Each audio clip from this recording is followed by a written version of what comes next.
Welcome everyone to the Circle Debate Podcast. I'm the host of DBS One, Ivan C. And today I am joined by an honorary guest, and I'm glad to have him on the show. Ladies and gentlemen, he is your Pamela Anderson to the Jenny McCarthy, by the way. And also, he is real and he's raw. And he is none other than August Artios. How are you? That's me, baby. How you doing, buddy? Glad to be a part of the show. Yeah, I'm fantastic, man. I couldn't be any better because I'm the best. So definitely you are the best, and I've seen that in the ring, and I love it very much. So I just want the viewers and the subscribers to get to know you more. So they're curious to know how the journey began in professional wrestling for Mr. August Artios. So if you could take us through your journey, how did it all begin? Yeah, we'll fast forward through the childhood parts because everybody's is the same. We all liked it and blah blah blah and bullshit. So about 6 months ago, I moved down to Florida. I was at home and my brother moved down here. Kai Douglas, one of the head referee for WWN, he moved down here and hit the ground running and just went from boom to boom. So I figure it's in the blood. So I've traveled the world in a metal band. I've traveled the world on my own. I've been around 8 countries, 8 states. I've done everything possible. At the age of 30. So then I turned 31. You know what? I'm gonna be a wrestler now. I've already been a rock star. Shit, I'm gonna be a wrestler now. So I moved down here, and my head trainer me within about 8 months. He said that would be probably the fastest. Within 8 months, I'll have my first match. within two months, I had my first match. Ever since then, now I've been. It's in 2 days. It'll be my 5 months working now. 5 months in the ring. Really? Wow. Okay. I've been main eventing almost every match I've been so far. I'm doing pretty damn good for myself. Oh, that definitely. And I see it, man. I mean, you're a vet, man. What can I say? That's the thing. Like, these idiots make it seem like being a wrestler is something hard. Like I said, I was a rock star, and that's one thing that is very hard to accomplish in life. I did that. Now this. Another thing, traveling the world, 8 countries, 48 states. That's another thing that people take their lifetime to do, and so. It takes a lot. It takes a lot for me to get excited about anymore these days. So I figured I've already been the championship. In my eyes, I wake up in the morning, piss excellence. I am a champion. So there you go. I'm not after the title in the sense of I want it. Let's just go ahead and say that I'm after the title in the sense of I want to take it from you. I want to make sure that you never get your chance at the title. I'm here to ruin dreams now. My dreams have already came true. I love it. I fucking love it. Sidetrack. You spoke that you played in a metal band. So yes. What was the name of the band, and what instrument did you play? It was Forever in Terror, and of course I was the lead singer. I mean, you got the sexiest fucking guy. You get a voice like this. Of course, you're gonna put me up front. It was amazing, man. We Universal Records, Roadrunner Records, and Metal Blade Records wanted us, and the other 2 wanted us to change who we were. Fuck that. We joined Metal Blade Records, signed. Like idiots, we didn't make a lot of money. We just blindly signed the contract, but who cared? We were rock stars. All of our friends are going back to school, and we're still on our 3rd leg of the tour. We still had it was a 4 quadrant tour. It was 48 states all together. It was 2 separate tours, and it was that's awesome. It was a lot of it I don't remember, but a lot of it I do. I was 16 at the time, so. It was 16. It was 4. There was 5 of us in the band. 4 of us were 16-year-olds. 1 of us was 17-year-old, and our tour manager, I believe, was 32 years old. So our parents kissed us on the cheeks and sent us on our way. And next thing you know, I was in El Paso, Texas, getting my asshole licked by a woman named Paula Portugal. I love it. I fucking love it, man. I used to play the band myself, so I know. Hey, I love it. Oh, El Paso, Texas is a great place, man, especially if you're 16 years old. Oh. I fucking love it, man. So you say, okay, on your first match, I wanted to ask, was it a singles, a tag, or like how was the first match? A singles match. I was rivaling with Jake Sterling. We trained together.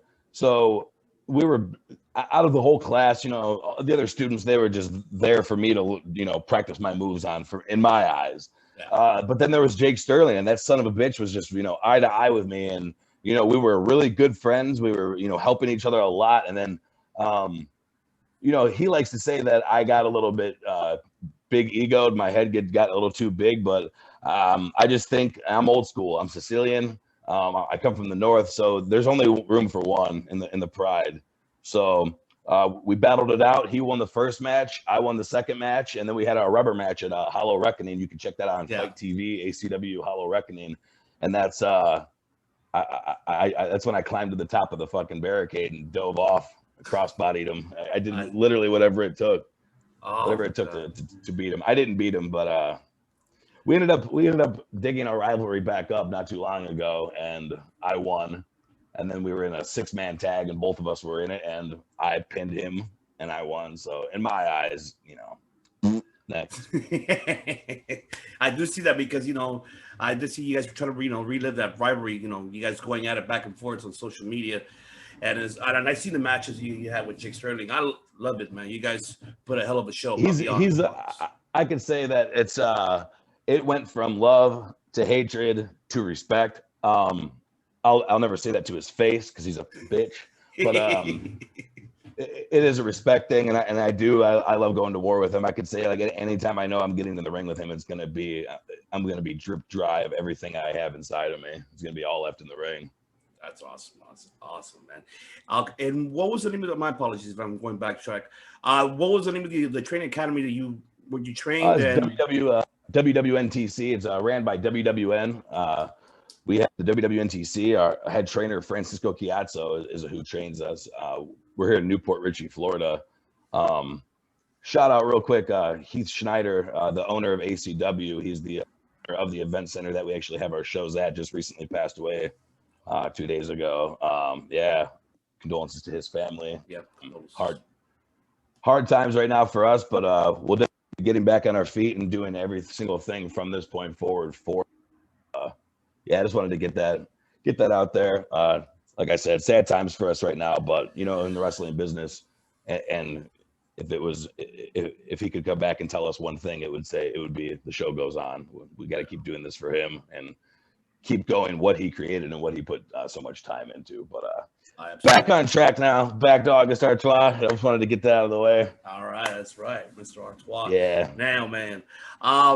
What also wanted to ask, I did see a lot of your appearances. You've been on WWE television. You've been on NXT. Yes, sir. You've been on Raw. So it's like, you know, there's someone, you know, what's going on. I mean, yeah, let us know what's going on. I got the privilege when I first got down here. I was actually offered I think it was SmackDown first as an extra. I'm eating that Sour Patch Kid. This is my diet, man. I gotta keep this body lean. Yeah, so I first came down here and I you know, signed up to be an extra, and, you know, everybody around me was like, you know, didn't you just start training? Have you ever even had a match yet, dude? Like, you know, I signed up, you know, 3 years ago and they haven't used me yet. Okay, well, that's you and I'm me. Next thing you know, before I even got in a ring, I was an extra on SmackDown, and my first segment was with Vince McMahon. I was a security guard, and I didn't have any lines. But then when I realized, I'm like, wait, this is live TV. I could just say stuff, and they can't like cut it. It's live. So I didn't do anything stupid, but I added in some lines. I said, after they told us to watch out for retribution, I said, yes, sir. Let's go get them, boys. So I threw that in there. They didn't care, so that was cool. Then I got called back. I was on Raw. I was actually part of Retribution. I got to rip apart the scenery. I got to get in the ring and beat the hell out of Keith Lee and Drew McIntyre. That was cool. And then by then I had my first match and I started wrestling. And then they called me I was an extra on NXT, which I was in the crowd for NXT 30, which was pretty fucking cool too. How is the environment over there? Like, how is it like being just so close to like Vince and, you know, everyone else there? So how is it, just the whole backstage environment? That's the only one. Vince was the only one that, because like we were about to do this, and I saw on the door it said Mr. McMahon. And I'm thinking to myself, like, anybody can just put a sticker on the door. Mm-hmm. and then the door opened and he was there, and that was the only thing I was like, oh shit. But everybody else, honestly, like I told you, I'm a rock star. I've been around the world. I was the guy that got out of the van at the concert and oh my God. That's right. So, you know, being starstruck isn't really a thing for me. So, but to give it to them, they're all very humble. They communicate with the extras, and, you know, nobody was above. You know, some guys walked by and they just had that stardom that you just didn't even want to approach them because, you know, just out of respect. But yeah, a lot of the guys are just like you and me, and they're not above, you know, or better than anybody else. And I think that's really cool. The catering though, was woo. That shit was fucking amazing. I walked in there, I can eat this too. And then one of the other extras was like, dude, like, I think it was Artios. He's like, Artios behind you. I was like, I don't give a shit. Look at all this food. What's up, dude? Anyways, give me a Red Bull and a chocolate milk and a regular milk and some Jello and some cookies.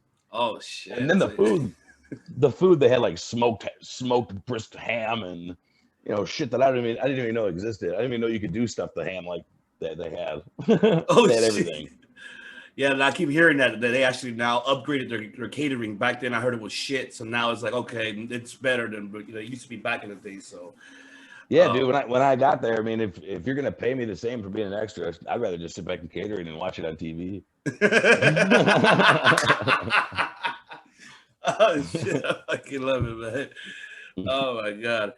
And then so in, you know, talk to us about WWE, you know, ACW, because I guess not a lot of people are very familiar with it. So I mean, and don't get me wrong, so am I, I'm not as well. But when I was intrigued by, you know, your performance in the ring and everything what you do, man, it's like you are raw. You know, every statement that you say is real. So you are raw, you are real. So, you know, let the viewers know, like, what is ACW about? How do you know, how did that journey became about? I know you mentioned earlier training there, but how is it right now at this present time with this pandemic situation up there? So, like, well, WWN, they've created greats such as Matt Riddle, Keith Lee, a lot of the NXT guys. That's just to name a few. So coming down here, I realized it was either, you know, I'm saying, why would you not go to where these guys just came, Austin Theory and all? Why would you not go to where they just came from? Right. So, like, you know, the WWN title that Austin Theory held is actually in the office at the place I train. So that's my goal, is to be the next guy. I'm not trying to be a fucking indie wrestler. I'm not trying to hang out with the boys after the fucking matches. I'm not here to make fucking friends. I'm not here to make even at the shows, like a lot of the fans that are girls or the fans that are workers or the girls that are workers. I'm not here to have girlfriends. I'm not here to be friends. I'm not here to be buddy with. I'm here to do my fucking job, get my money, and go home. Simple as that. So I think that's what separates me from everybody else. But WWN, like I said, has given the platform to these guys that are now future legends in the game. So why in the hell would I not come down here? Florida sucks. Florida has nothing to offer me. The women are trash. The weather sucks. Nothing for me down here. That's why I you know, whenever I do work out, I go work out, and then I train and I come home. Simple as that. But WWN it's a name for itself. It's a big company already. Shine Wrestling, Evolve came from WWN. Evolve is sold to WWE, but Shine Wrestling, we got ACW, we got Eddie Kingston's Crying House, and then, like, our shows we run live every other Tuesday, and then on YouTube, if you go to WWN Proving Ground, that's every Saturday at 8:00 we air all of our episodes. So I'd say the only company that's running, you know, as much as we are. The pandemic, really, we stick to the guidelines. Wear your mask, which you could take your mask off if you're eating or drinking, which most of these fat slobs are doing at our show anyway. So, you know, there's really no problem, other than, you know, the women can't get close to me, all the fans. So, you know, they really don't like that. You know, the ladies love August. So I noticed it. Yeah, the ladies want to go ahead and, you know, touch their body. The ladies came to see me, and all the guys want to be me. That's right. Simple. Very simple. So Yeah, our shows are running good. I also worked with IPW. I'm going to be doing a show coming up here in Kentucky. I haven't got all the information yet. My coach got me booked on that. I'm going up there with him in Kentucky. Some things are in the works. So, you know, once we do part 2 of our interview, I'll have a lot more coming up. We got a mini doc being filmed for me coming out. So big, like I said, big things are in the works. And with everything being as like it is, a lot of people aren't going as hard as they do. So keep your eyes open for August. That's all I'll say. Oh, definitely. I mean, shit, we're keeping an eye on you because it's like, well, you have done the matches you had there. You know, it's just the level of your style, and then it's like a whole mixture. I know you're you, but it's like a mixture of, you know, what, British styles, you know, strong style, Japanese style. It's just so much. You're so very energetic, and you have that charisma that I honestly, it's rare to find nowadays. And yeah, my coach told me I have the it factor, and he's not a stupid man at all. He told me I was the diamond in the rough. That's why I got the diamond tattooed right there. I love it. Not stupid. And this has been told to me by the same men that have told Austin Theory that he was, you know, the man, and he had the it factor. Those same people are telling me that. So, like I said, I'd be an idiot. They're seeing the truth. They're seeing the truth, though. I mean, shit. Look at you. Come on, you're raw. Exactly. Man. Exactly. I seen the other matches he had where, you know, with Carbon Canyon, and I know Sideshow and Apollo Jr. Like I those guys are also incredible as well. By far, which one has been? I mean, we already mentioned Jake Sterling, but what about the rest of them? Like, is this some? I would say, as a veteran Sideshow, as fighting someone like around, you know, my age and my style, Cavron Canyon was a hell of a match. That was the hardest I've ever been hit, the hardest I've ever been dropped. Yeah, he beat the hell out of me, but I definitely came out with that victory. Yes, Apollo Jr., that motherfucker can chop. My chest was purple after that. Everybody I have faced, like Alex Todd too, that's somebody who just caught me off guard. He's very soft-spoken, very, very well put together kid, and next thing you know, he gets in the ring and he's a fucking maniac. Everybody I have faced is good in their own way, but I'm just better. You know what I'm saying? Like, I'm not ever going to take anything away from everybody because they're in the ring for a reason. And then, what was his name? James Anthony. That was a last minute match. The opponent I was supposed to face didn't show up. This kid's in the back shooting the promo, and time's up, kid. I'm, you know, the vet's here. Get the hell out of my space. And offered him a match. We got in the ring, literally. Like, I just met him, handled our business in the back. The got put together, and we went out there. Like I said, we met each other. His entrance hit. My entrance hit. His entrance went out there. We put a match together, and it was a grueling match. But again, I came out on top. Exactly. That's right. That's right. And I have all respect for that, definitely. I did notice also another thing as well too that is upcoming, which I will be obviously discussing, which I'm going to say right now. I know on March 13th you have a huge match because someone called you out, and that was Gary Bischoff coming out and then calling you out. What's the ordeal with that? How did that rivalry begin with him? I saw on my I'm scrolling through my Facebook and I see that he's got a show with another promotion, and I think he's a fucking loser. So I'm real and raw. So I'm gonna say whatever the fuck I want to say. So I went online and I posted. I said I heard Garrett Bischoff's getting back in the ring. Ha ha ha ha ha! Every laugh emoji I could possibly find. So a lot of people didn't like that. You know, what the fuck did he do to you? He's actually a nice guy. And a few promoters actually blocked me on Facebook and didn't want anything to do with me. And cool. So I didn't hear anything from him. People are messaging me, what's your problem with the guy? I just don't fucking like him. I don't like him. I don't think he's good. He's taking now him getting in the ring. He's taking time away from fucking young, talented kids. So go back and hover under your dad's tit. Get out of here. So then I put another status out there and I said, you know, one of his biggest qualities as a person is that his dad is Eric Bischoff, and that's it. That's all he's got going for him. So then, you know, I think I posted maybe one more status out about him, and next thing you know, bing, Garrett Bischoff comments on it, and he said, "Hey man, I'm gonna come. I have to see you face to face." I didn't think anything of it. I thought, oh, just this lonely old vet sitting at home trying to reminisce. After I beat Cavron Canyon, I'm sitting there. I won Rookie of the Year, which I did not accept because I'm a fucking veteran. I did see that. That's an insult, by the way. An insult, by the way. I just want to say that. Thank you. Exactly. And then next thing you know, I hear a fucking cheap ass motorcycle outside revving up, and in comes Garrett Bischoff. And if that wasn't enough, he challenges me to a match. And if that wasn't enough, it gets changed to a no disqualification. So I don't know, man. I think he underestimated me completely. I think he thought him showing up was gonna just scare the shit out of me, which I'm not gonna lie. It shocked me. It shocked me. That's not spooked me. It shocked me. And I'm gonna handle some business now. I'm gonna let Garrett know that he should have just stayed at home with his hot wife, and now I'll be the guy going home to her. Oh yeah. There you go. I was gonna say that you're gonna be the one going home with it. Oh, shit. I've been looking forward to seeing that match. And by the way, ladies and gentlemen, that's on March 13th. Make sure you tune in on ACW. At the Gulfview Event Center. Yep, at the Gulfview Event Center. It's the it's the first responder show, and that's also going to be a memorial for our friend that passed away, Heath Schneider.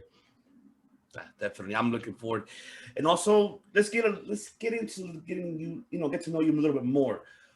Besides pro wrestling, off subject with that.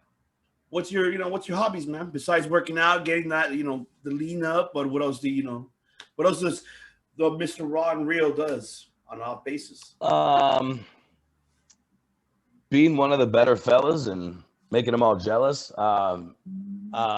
That's basically lifestyle. I don't have hobbies. I wake up and I work out. Like I told you, I wake up, I work out, I ring, and I come home and I do podcasts. And I promote myself, and I make my flyers, and I make music, I pictures. Like I do everything myself. I have no team.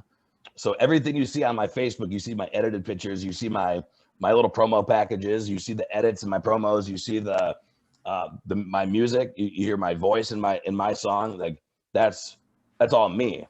So I don't have time to sit here and fucking, I will say that sometimes I take a leisurely little trip on the kayak or, I'm not a drinker. I don't go to the bar. I don't hang out with people because, in my eyes, they pay me to be in the ring just for my presence. So why wouldn't I have to charge people to hang out with me? It'd be the same thing. So nobody wants to pay to hang out with me. So kiss my ass. I got two cats. So if I'm not getting pussy, I'm at home surrounded by pussy. I don't have hobbies. I'm at a time in my life where, like I said, to be the best, you can't do. My coach said you can't do this part time. You can't.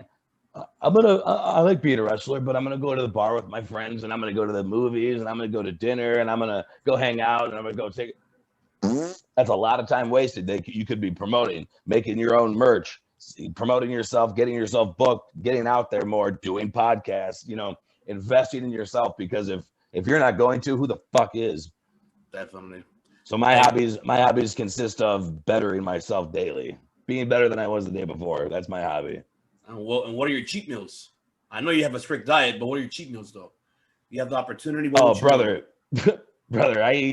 I eat cheat meal. That's all I do. Like that's why everybody fucking hates my metabolism. I eat pizza. I eat peanut butter and jellies. I eat snacks. I just went grocery shopping. I think about 2/3 of my grocery list was junk food, snacks, Hostess, Little Debbie's. I drink a gallon of milk a day. That's where all the gains come from. But there you go. Other than that, dude, like I've been literally sitting here eating fucking gummies all day. I envy you, man. I just got my cigar right here. There you go. I'm not the ideal athlete. That's why people are very blown away. They say, okay, well, how long have you been? This is what really pisses people off. And this is what I heard the other day. My buddy said, when I first met you, I was blown away. I thought, cool, this kid's a great wrestler. This must be a work that, he's calling himself a veteran. That's obviously a work because he's a rookie. But after I seen you in the ring, I went home and I Googled you. I thought this kid's fucking lying. He must have came from Ohio. He must have been a 10-year vet in Ohio. Now he's coming here to be a rookie that's calling himself, that must be all work. Nothing. Son of a bitch. This is his first match. This is his second match. I think my next match will be my 16th match. And like my coach says, I'm leaps and bounds and light years past half of these idiots that call themselves professionals. You know, there's guys out there. You look cool in a profile picture. You look cool in a promo. Awesome. How can you work? You can do a flip. Awesome. How can you fucking work? How can you get into that ring and work like these legends that have came before us? Just doing flips and just being a wrestler. Being a wrestler is not the same as being a worker, and sadly, it shows. But it's not known by these fans. A lot of people, they're into the circus act shit. I'm not into that. If you go to my Facebook, my Instagram, you see me doing side cartwheels and back flips and lucha shit all the time in training.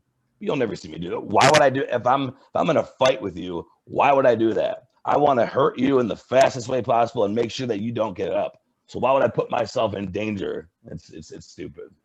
Okay, that's right. Because you're a rock star, bro. You're a fucking rock star. People will learn. Definitely. People will learn. And so at this moment, I don't know if you have. So have you paid attention to the product? I know besides you being in WWE and NXT appearances, what about like AEW or New Japan or NXT UK, or Ring of Honor? All the promotions. Have you been watching the products as of late? And what do you feel about those about the product? Yeah, I've been watching a lot of it, and a lot of it is shit. A lot of it is shit. You got guys out there making wads and wads of money, and they're shit, and then they know they're shit. The fans all know they're shit. If you go on the internet and scroll, it just says that they're shit. Yet these guys you see week after week after week after week on TV, national TV, all over this, social media, because of maybe a look or an image. Which that's why my coach, was so blown away by me. I got the look, I got the talk, I got the walk, I got the in ring, I got everything it takes to be that guy. And outside of the ring, if you want to go to the bar and handle it too, I'm that guy too. So maybe that's why. Wow. Maybe that's why a lot of these guys have never been really punched in the fucking mouth, and you can tell. And yeah, speaking of that, who's ass you want to kick next? Like, who's your dream match that you want to have? I don't have the dream match. I'm the dream match. All right, okay. I'm who people want to fucking. I told everybody, come shut me up. You got a problem with me? Come shut me up. Oh, I love it. And who would you want to come towards you and try to shut you up? Who would you want? Me? I'm retired, bro. I don't do wrestling anymore, man. Honestly, I'm retired. Whoever wants to step up. Next in line is Garrett Bischoff. After that, whoever's dumb enough. All right. And to any promoter, whoever's got the deepest pockets. Oh man. I mean, there's so many promotions out there that I would definitely get in talks to. Hey, get this guy. You need this rock star. You need this. Like I have GSW. There's so many out there. I mean, I can name so many, but I would definitely, message them, let them know, hey, we got a rock star in the house, and he's something that you will love. He's real and he's fucking raw. He's August Artois. That is right. I know you say you don't have a dream match, but if you had the opportunity, Shawn Michaels in his prime, at a Mania, right? That would be your dream to have it, at least. No, at a fucking house show. The house show. No, it would definitely be WrestleMania. We'd both come down from the strings from the rafters. We both come down on our own little thing. No, but like Shawn Michaels, like I think about my three favorite wrestlers growing up as a kid, and like of course, like I'm not even gonna mention Stone Cold and The Rock because that's just everybody's like two shoulders. That's like their third head on the three-headed dog. That's the what I'm saying. So I'm not even gonna mention that, but it was Shawn Michaels, of course, and it was Billy Gunn and Ahmed Johnson were my two favorites growing up. It was something about them, their style in ring. For Ahmed Johnson, it was the way he was so fucking aggressive. Like you literally thought every match he was gonna slam the guy through the ring. But Billy Gunn, it was his style, his walk, his talk, his attitude, and then that meshed in with Shawn Michaels. And like I've been told that my offense is like Bret Hart, my defense is like Shawn Michaels, and cool, I'll take that. I mean, yeah, well, your offense definitely is kind of like more like a little bit like Bret Hart, but it's so unique and different. I'm not gonna just characterize you with that, and I'm being straightforward. Fuck that. No, you're Yeah. yourself.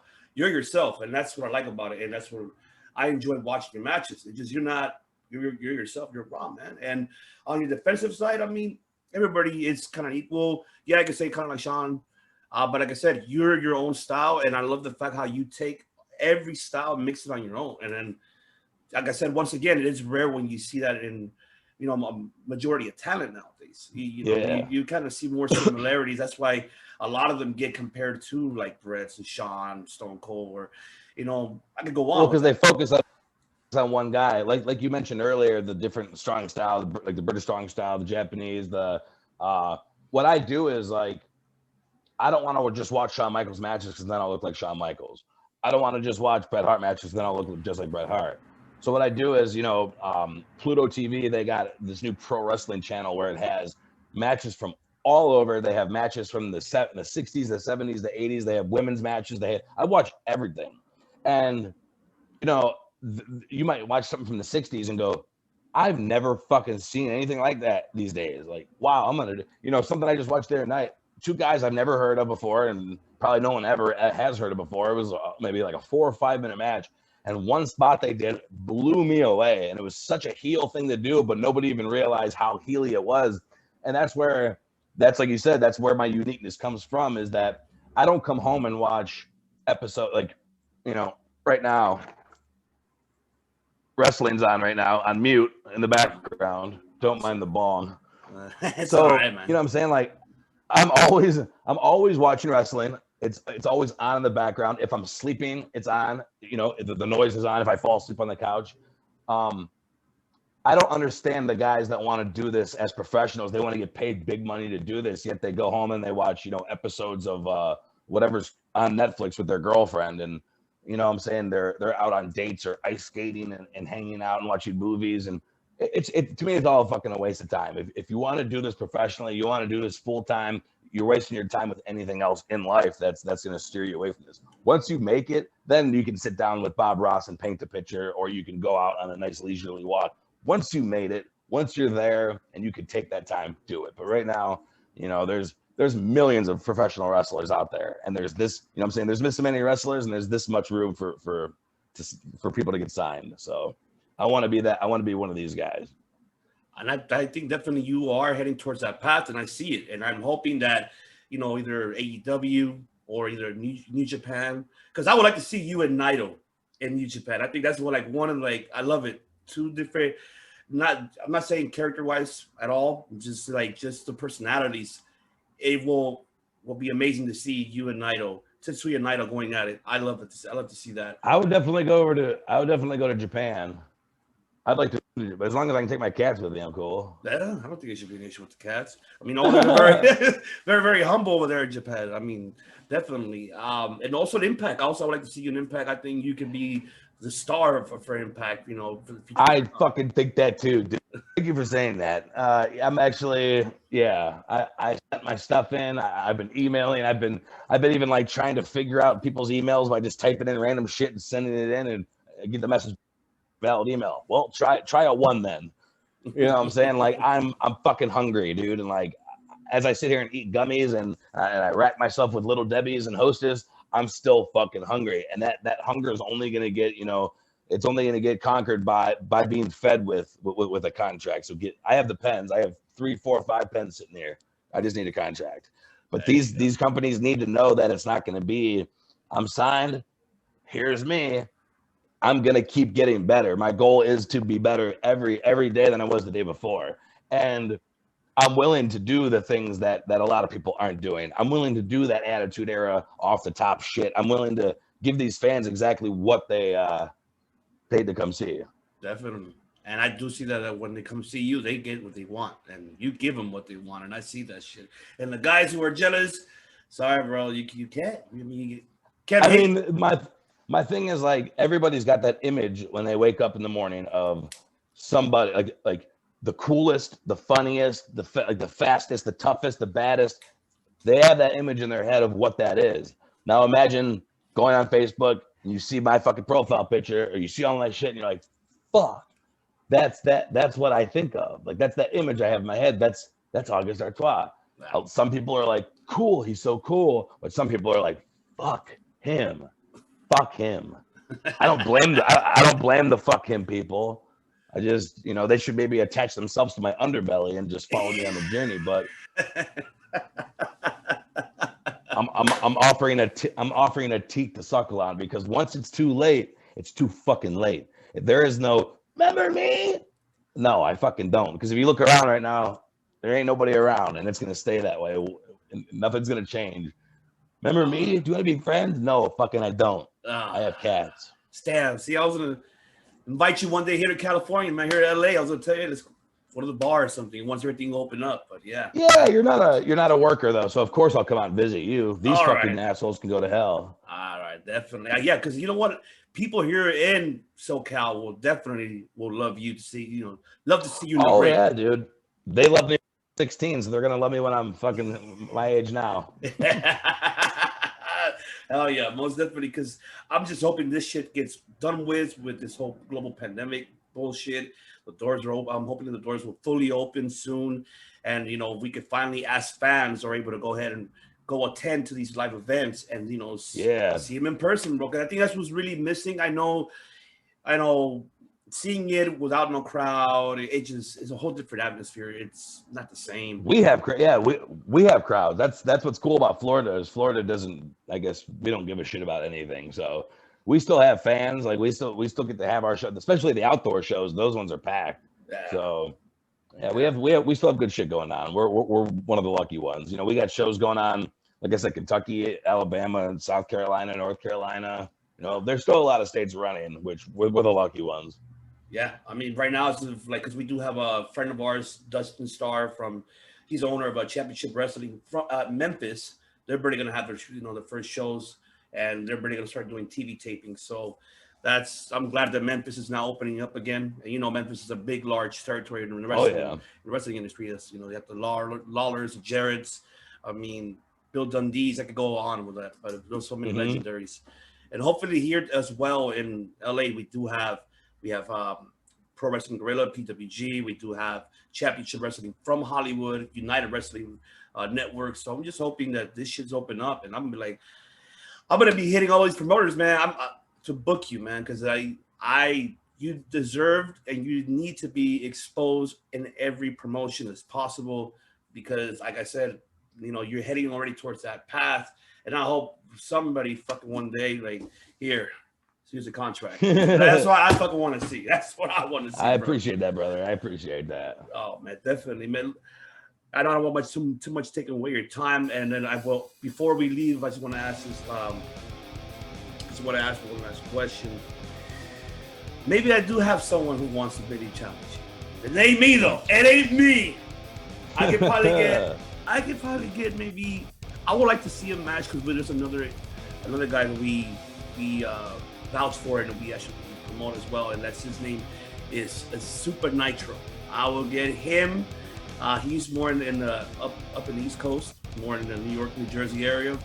And also I have Mr. Everything, Victor Andrews, who was trained by C.W. Anderson. That's another guy that I would like to see matches that you're able to have with these individuals, man. And they can both kiss my ass. Yeah, I can't wait till they see this shit. And then they're gonna be like, okay, I cannot wait. Tell them, bring it on. Welcoming all challengers. That's right. You heard it right here, ladies and gentlemen. He's welcoming all challengers, not me, though. Anybody else but me. Fuck that. I'd rather drink a beer with you. I'd rather drink a beer with you, bro. I'm not. Like I said, that's it. That's all I will do. If I'm coming to Cali, we're definitely twisting something up. Oh yeah, it's legal. It's legal over here, bro. Now, let the viewers and audiences know, man. Where can they find you? Where can they locate you? Go ahead and say your plug is right here, bro. Instagram. You can go to Instagram at @TheRealArtois7. That's _real_Artois7. Twitter. That's Artois August for people that are dyslexic. Facebook, Auguste Artois. YouTube, Auguste Artois. Your girlfriends, she probably already knows me. Ask your ex-girlfriends, I'm probably with her now. Ask your friends, they want to be me. Fuck, I'm awesome, dude. Sometimes I even blow myself Like as I'm doing this interview, I'm looking at that little box in the corner of me. Fucking cool, dude. Like I look cool, I sound cool. I'm like, everything about me is fucking awesome. Fuck, I'm cool. Oh, you are cool, man. You are definitely cool. But oh, I forgot to mention one more star, man. I forgot one more, and he's our brother from from Calpin, Canada, and that is from Montreal, Quebec. That's the Black Dynamite, Jeremy Prophet. I think that'd be another one that you should keep an eye on. Kiss my ass. He's my ass too. He's gonna watch this too. I cannot wait. But yes, ladies and gentlemen, bring it on. All his social media platforms will be right below the description on the channel. Follow this man. Make sure you go to wwnlive.com. Also, you can subscribe. You can see all of our pay-per-views, all of our weekly streams. Like I said on the YouTube, it's WWN Proving Ground. Subscribe to that. You can see all my matches on there. You can see them on my August Artois page. Fuck, I'm awesome. Did I mention that? Yeah, you're awesome. I love it, but hopefully we can get you back on the show, brother, because I would love to have you back. And this time we could, we do a lot of top fives, like towards like the Attitude or the back, just more like WWE, ECW, the back in the eras, Yeah. So definitely for sure, brother, for sure, man. I like, if you haven't noticed, I like to fucking talk. I love it. Shit. So do I. So I mean, best believe. So, we could go on, man. We could talk about a lot of shit. But yeah, but definitely. We could go forever. But once again, ladies and gentlemen, thank you so much for watching, and keep an eye on this man because he is real. He is raw. He is August Artois. Keep an eye. All right, brother. All right, brother.